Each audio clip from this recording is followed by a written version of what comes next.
ದೇವರ ಸೇವೆಯನ್ನು ಮಾಡುವಾಗ ನಮ್ಮ ಮನಸ್ಸಿನಲ್ಲಿರಬೇಕಂತ ಒಂದು ಮುಖ್ಯವಾದ ಕಾರ್ಯ, ಇದರ ಮೂಲಕವಾಗಿ ಯೇಸು ಕ್ರಿಸ್ತನ ನಾಮಕ್ಕೆ ಮಹಿಮೆ ಸಲ್ಲಬೇಕು. ಆತನು ಬಯಸುವಂಥ ಕಾರ್ಯಗಳು ಜನರ ಜೀವಿತಗಳಲ್ಲಿ ನೆರವೇರಬೇಕು.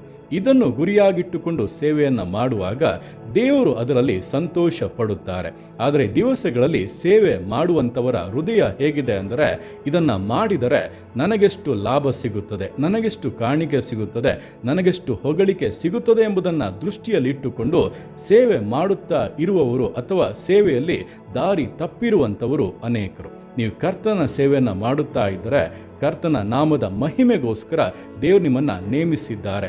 ಜನರಲ್ಲಿ ಕರ್ತನ ಉದ್ದೇಶದ ನೆರವೇರುವಿಕೆಗೋಸ್ಕರವೇ ದೇವರು ನಿಮ್ಮನ್ನು ಆಯ್ದುಕೊಂಡಿದ್ದಾರೆ ಎಂಬುದನ್ನು ಎಂದಿಗೂ ಮರೆತು ಬಿಡಬೇಡಿ. ಅಂತಹ ಮನೋಭಾವದಿಂದ ಸೇವೆ ಮಾಡಿರಿ. ಕರ್ತನು ನಿಮ್ಮನ್ನು ಬಲಪಡಿಸುತ್ತಾನೆ, ತನ್ನ ವಿಶೇಷವಾದ ಕೃಪಾ ವರಗಳನ್ನು ಕೊಟ್ಟು ಆಶೀರ್ವದಿಸಿ ಉಪಯೋಗಿಸುತ್ತಾನೆ.